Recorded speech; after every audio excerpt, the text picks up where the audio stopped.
So we're new members here at Cherokee. We look forward to getting to know all of you. Some of you we already know, but we look forward to working with you here. And I'd like to thank everyone that prepared the food. It was delicious. I ate too much as normal. It would be nice if there was a piece of technology that can make me stop eating, but I don't guess there is.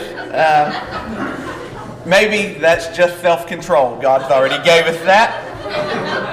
So, my lesson that I was given to me, or topic, is technology, its pros, its cons, and the Christian. Now, before we jump into this, I would like to start off with what is technology itself. So, before we can talk about the pros and cons, we need to know what it is. And technology is really human knowledge that involves design, systems, and the application of technology is what we would call a product that we create from that design or knowledge. So if you think like the light, the TV, think about something as simple as the printing press, something that we often take for granted, created over 500 years ago. It was created for the mass production of the biblical text. So that's allowed the Bible to spread in and of itself. And now we move into more modern technology, digital technology, things like the iPhone, the internet, computers. Just think of the world that has been opened up for us with these devices. We're talking a world without limits. Millions of people have these devices, and we need to use them to make connections to spread the gospel. So I typically like to start any presentation I give with the question why. And we've heard why throughout basically all the lessons today. So I would like for us to take a look at that. And you can think back to Drew's lesson earlier. He asked the question, why we believe. You know, a lot of times church members, the kids of church members, just go to church because their parents did it. They never really step back and ask why. And we need to be teaching them the why we believe. We need to teach our children that as we go throughout life. And this happens with anything. You know, when I was little, I was pretty inquisitive. My dad would say, my dad would say, son, you need to go do this. And I'd be like, Dad, why? He'd say, because I said so, son, that's why. You know, but a lot of times we do things just because they're traditions. And we really need to step back and ask that question. And what asking why will do is it will lead you to more questions. It'll lead you to the deeper questions, and it'll get you to the core of the actual problem. So why technology as a Christian? Can it help spread the gospel? Can it endanger my soul? That's the two questions I really want us to focus on today. So we're going to take a look at the first question right now. Can it help spread the gospel? How can modern technology help spread the gospel? We've talked about earlier, is preaching outdated in the modern world? And then we talked about, is God's word inerrant? Is it the inspired word of God? Well, now I want us to talk about how we can spread that gospel in the modern day and all the technology that has been given to us. We need to take advantage of that. You know, technology is not inherently wrong or good. It's how we use it. You know, if you take a look at James 1:13, it says, let no man say when he is tempted, I am tempted of God. For God cannot be tempted with evil, neither tempteth he any man. But every man is tempted when he is drawn away of his own lust and enticed. You know, God didn't create this temptation in technology. God didn't create technology. The devil didn't create technology. However, they can both be used by both parties. We can use it for God, and the devil has the whole world using it for him. So we need to look at how we can spread the gospel with technology. So let's see here. And that's going to lead me to two more questions. Who can we reach with technology? There is 4.8 billion mobile devices in the world today. That's just mobile devices. That's not computers. This is just your phones, tablets, iPods, things like that. So there's 4.8 mobile devices. And these devices that we hold in our pockets and in our hands have more computing power than Apollo 11, which landed the first man on the moon. Millions of people, billions of people have access to a mobile device more than they have access to running water and a toilet. There are people without shoes that have access to mobile devices. I've seen this firsthand. I work at the library as one of their technology specialists. They will come in rugged, but they'll all have a phone. Everyone's got to have a phone. And the reason being is, a phone keeps you connected with the world, with your friends. And we need to use that connection to spread the gospel as well. So I want to talk about how can we reach them. We talked about who we can reach. There's plenty of them. Now we need to talk about how do we reach them. And the number one way is the Bible. We need to spread this. This is how you reach people. The YouVersion Bible app on the App Store has been downloaded over 350 million times. So it is definitely spreading through technology. And this is not stuff that, per se, members of the church has created. These are just people in general that like to study the Bible, scholars, that create these type of things. And there's lots of technologists in the church today that could use their talents to create things like this to be spread. And we need to take advantage of that. You know, a lot of times people have a hard time with change. So if someone comes up with an idea, hey, we should create a Bible app. A lot of people are like, shoot that down. Oh, no, we got paper. But times have changed, and we're moving into the modern world now. So we need to be open to technological solutions to things. Another way is social media. There are over 2.5 billion Facebook accounts alone, and that's with a B, 2.5 billion Facebook accounts. Social media tools can be used to spread the word, to uplift, to engage with people, and they can be used to stream video and photos to different people. Blogging is another great way. I know Daniel Cohen does some blogging. And this is a good way not to just create a simple post on Facebook, but to actually engage with people and to get them thinking and dive deeper into an issue. Another way is videos and live streaming, and Bill Haywood does a lot of this, and Eddie, they do a lot of video and streaming, and this is a great way to reach out. And we have been doing this for years with things like Biblical Viewpoints. So these are ways that we can reach them with technology. But I'd like to take a look at the flip side of this now, and that is, can technology endanger my soul? And this is something we really need to focus on, because it definitely can.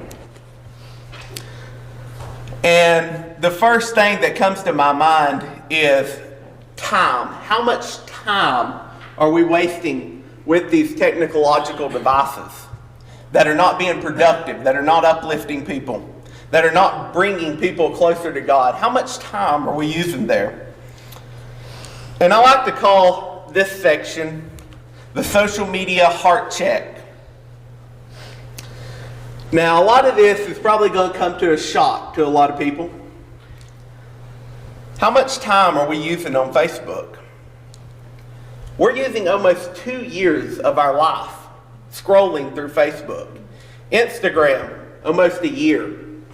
Snapchat, a year. YouTube, almost 2 years of our life. This adds up to around 6 years of our life that we use on social media. You know, the Bible says our life is like a vapor and it vanishes away. Do we really want to take 6 years out of our average 70-year life and throw it down the drain? So these are questions we'll have to answer for ourselves.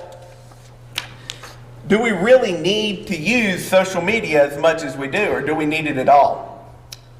And I think there's a balance there. And we'll talk about that later and how we can help with that. So where in the world did these 6 years go?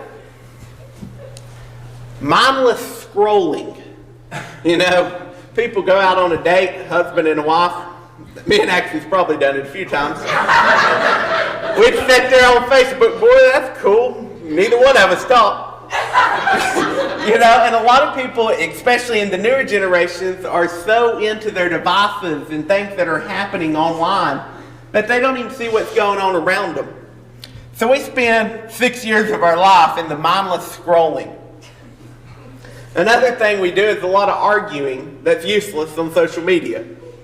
We argue over politics. We argue over the weather. We argue over the gospel even.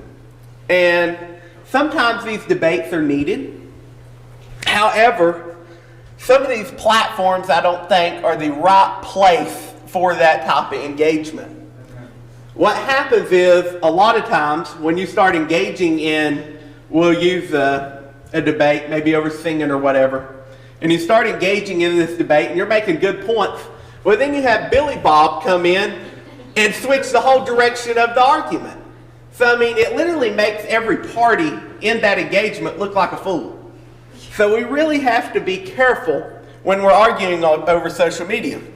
And that's why these platforms have built something called direct messaging. If you really care about the person, first of all, if you have access to them, go talk to them.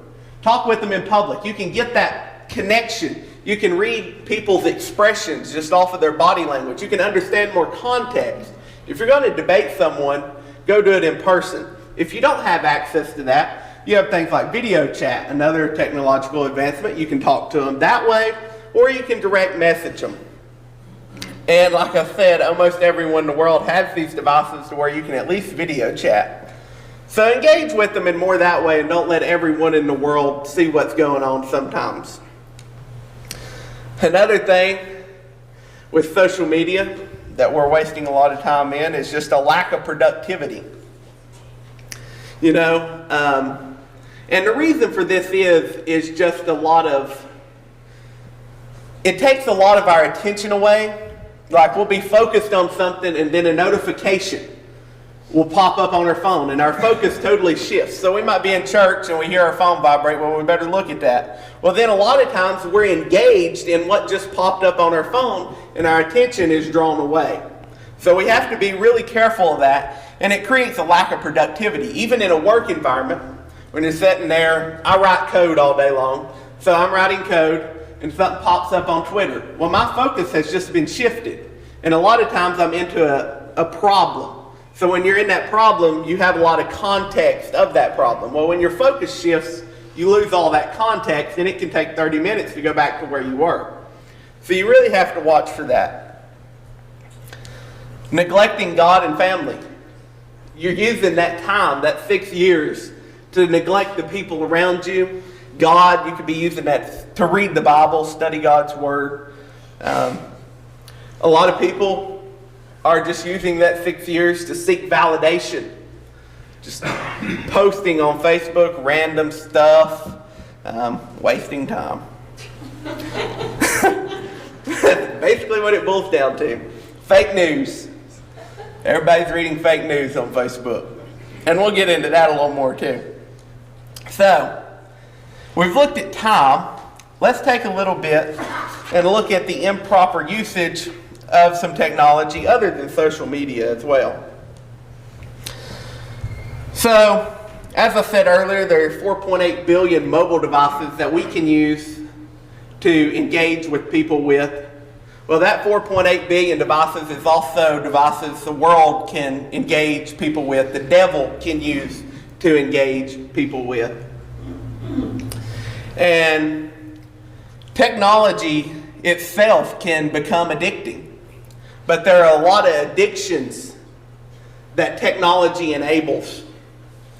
If you think about it, 1 in 5 mobile searches are for pornography.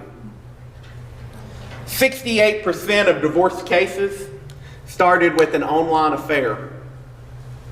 These are the type of things that technology, digital technology, that's mass communication can enable. So we really have to watch out, and we have to protect ourselves. And I'm going to talk about a little later protecting ourselves from technology. Wrongful communications. This is another one. Our phone has enabled lots of gossip to be spread at a very high pace. We live in a very fast-paced communication environment now. When something happens, it dings on our phone. We know it immediately. We know when things happen.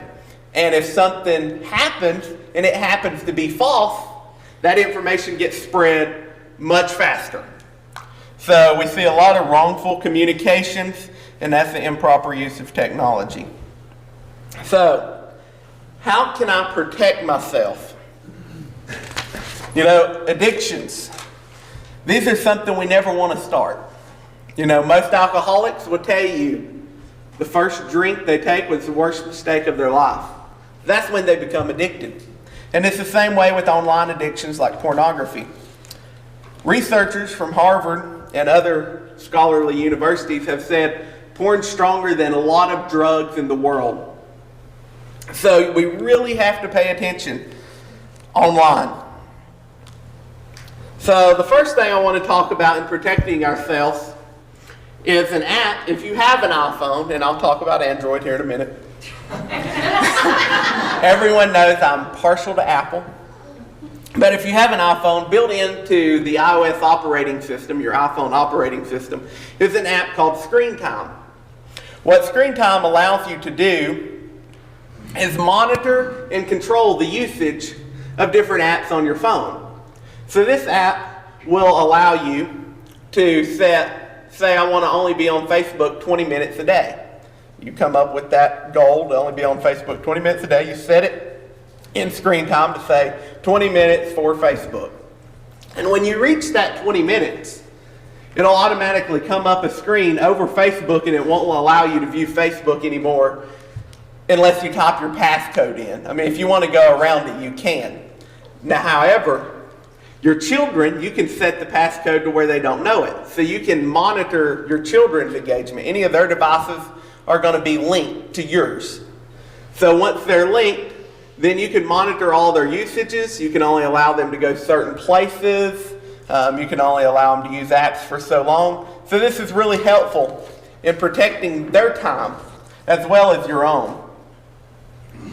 So this is what Screen Time looks like, and it'll show you how long you've used your phone a day, how many times you've picked your phone up, what apps you've used the most. It'll show you that in a today or a week view or a date range, however you would like to see it. Now to get to this, you would go under your settings and then go to Screen Time. And that's it. If you hadn't set it up, you have to click a few more buttons. It's like continue or something like that. Now, if you have an Android, they have something similar. It's not built directly into the Android operating system, but you can go to the Google Play Store and download something called Family Link. And this will monitor your family's usage of social media and allow you to control how long people are on stuff and things like that. So that's Screen Time. The second protection I want to talk about is really just your competence in learning what clickbait is and what clickbait looks like. And people get drawn out, especially on social media, on clickbait. And then they'll start sharing it to everyone. And you'll be like, this is fake. You know, I mean, you really have to pay attention to some of this stuff. And as a Christian, you have to watch what you share on social media as well. I know a lot of people have shared stuff, and they don't mean to, but you have to pay attention to this. It'll have cuss words in it, or it might be an article filled with profanity. You really have to watch for that, and if you're going to share something, at least read it. Because, you know, it might not be worth sharing. So take a look and just read it if you're going to share it. So this is kind of what clickbait looks like. This is President Donald J. Trump. Trump just busted Obama's entire administration in a massive cover-up. This is totally illegal. Blah, blah, blah. What you're going to notice about this, though, is this is not from the real president. This is from President Donald J. Trump. His actual Facebook says Donald J. Trump, not President Donald J. Trump. This is something other than his official tweet or Facebook post. So you have to watch who it's from. And if you're familiar with the president's Facebook page, you'll know that's not his profile picture either. Also, another thing on clickbait is your emails. This is where a lot of people get viruses, how their computers are attacked. When you're in an email, and you get an email, and it might be from, so at ETSU they have a lot of problems with this. They're called phishing emails. And what will happen is you'll get an email to pay your tuition bill. And it'll say you owe like $2,100. But the email up top, if you look at the signature, it'll say this come from info@etsu1.edu. Or it'll have some extra character in the email. It won't be the official. It'll be very minute in detail. So you have to really pay attention to this stuff. And then if there's a link in the email, before you click on it, hover over the link. If you hover over the link, it's going to give you the actual URL that it's going to go to. That is crucial, because if that URL is not official, do not go to it, because that can download viruses on your computer. It can do numerous things. They can get your bank passwords, any passwords you have. Basically, they can wreck your life. They can get your social security numbers. They can get everything you have. So, clickbait is very crucial. And understanding sources, knowing who it comes from. Don't share sources that are not reputable on Facebook or social media. The next one I want to talk about, and this is a big one, is network parental controls, or network controls in general. Controlling your network at the house and not allowing bad things into it. Now, I'm getting ready to get a little technical here, so I hope I don't bore everyone. But we're going to talk about something called OpenDNS. And OpenDNS is basically a system that filters your network, so it don't allow pornography in it, adult content, any of that stuff is going to be blocked out. And the reason you want to filter your network and not just the device is because this filters every single device on your network. We have smart refrigerators, we have smart TVs, we got smart everything anymore. All these devices are connected to the internet. So we can't set up controls on all the devices. It'd be almost impossible managing all this stuff. So you want to set it up at the source of where that's getting its service from. And that'll be your network. Most of you have a Wi-Fi access point, and a router is usually combined with it. Sometimes that's separated off, but most of the time it's combined in a home environment. So OpenDNS will filter that for you, and I want to show you how it works. DNS stands for Domain Name System. And basically what the domain name system allows you to do is to have a URL, something like CherokeeCoc.org. If we did not have the domain name system, to get there we would have to go to 69.73.147.186. Something like a phone number, hard to remember. It'd be a whole lot easier to remember CherokeeCoc.org. So that's why the domain name system was created. So basically what happens is, we have you. This is your computer, your TV, whatever. That's connected to your Wi-Fi access point. Now on your Wi-Fi access point you have a DNS server. That DNS server is typically 8.8.8.8. That is Google's DNS. And it hits that and it knows all the domain names basically in the world. CherokeeCoc.org, Facebook.com. It knows all these domains, and it knows the associated IP address to take you to. Now what OpenDNS does is if you type in www.ungodlysite.com, instead of hitting Google's DNS, you're going to hit OpenDNS. OpenDNS is going to look and see if that's on their blacklist for an adult content site or whatever it may be, and you can set up the parameters that you want to filter on. And if it is, then it's just going to block it, and it's never going to get back to you. So you're never going to see the ungodlysite.com. Now, if they go to CherokeeCoc.org, it's going to look and see that you're not on the blacklist, so then it's just going to redirect it right back to you. And that's how OpenDNS works, and sorry to get a little technical there. But this is how you can filter your network. And I would like to thank you all for your time, but I'd also like to take some questions, if you have any for me, regarding technology, the Christian, things along them lines. Anybody got any questions?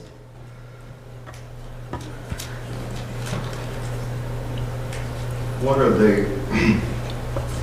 the inherent dangers legally for young people? Because I think there are some legal ramifications for kids doing things that they think are innocent, but have a lot of ramifications, like sexting and that sort of stuff. Yeah, them type of problems, of course, you'll be subject to the law that your country's under and where the content or the messaging happened. So the laws in the country, of course, can have definitely legal ramifications on stuff like underage. Yeah, that's definitely there. And then the problem with a lot of this stuff, legal-wise, is it's hard to track back to who actually sent it. It's hard to place the person with the device a lot of times. Well, they can say, well, that was so-and-so that had my device. And a lot of times it can be really hard to prove that in the court of law. And most of the time these cases don't get chased after because of that. But yeah, there's definitely legal ramifications. Yeah. You're looking at an email, and you keep getting this same company sending you numerous emails. If you go to the unsubscribe at the bottom, right. Are they using that as a way of getting your email, or does that actually accomplish getting that company to stop sending you emails? Well, they're already sending it to your email, so they definitely already have your email. Because I click on the unsubscribe and it says you've been unsubscribed. Right. Does that actually work, or is it just a... For a reputable company, yes. For some companies, no. Sometimes they're just going to keep spamming you. And there's ways to set that up to go automatically into the trash can or a spam folder so you don't have to see it. Go ahead. I know we had some boys that used to work for us, and one of them now is at Drug Task Force in Elizabeth. They arrested 42 subjects under federal drug charges, and those arrests were made, 33 of them from Facebook.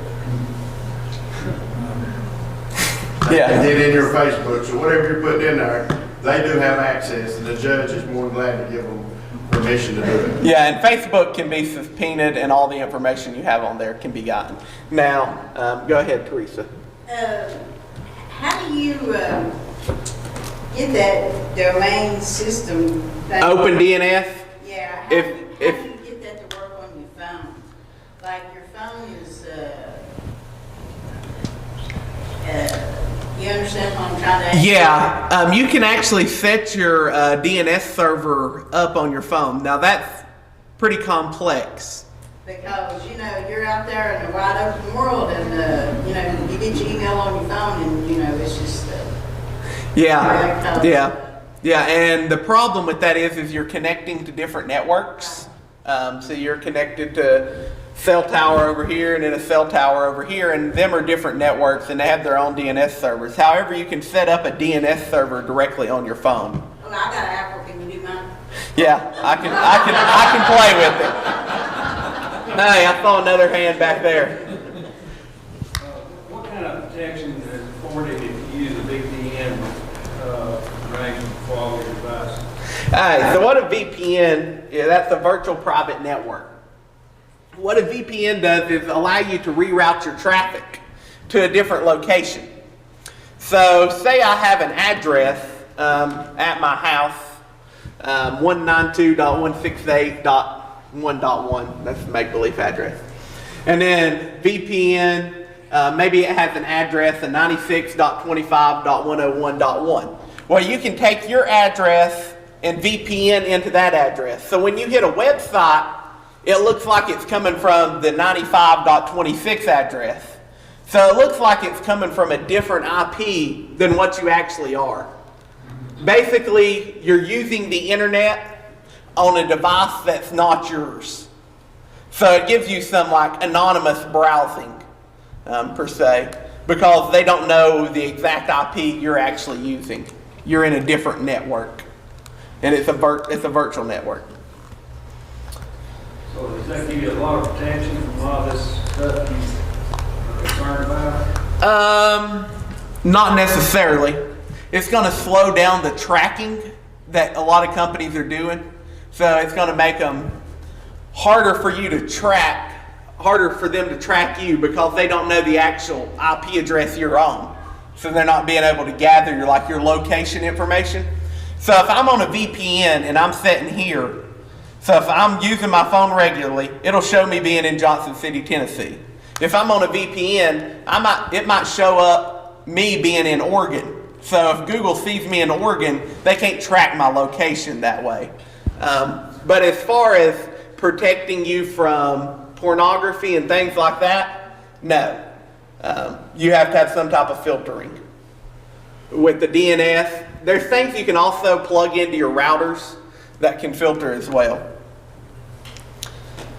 One other thing I would like to mention, Apple, on their iOS store, they do not allow pornography to be posted on their store. They review every app for 2 weeks. So the iOS store should be clean of any adult content.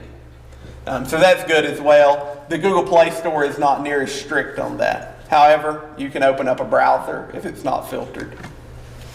And I think that's all I have for you. Thank you.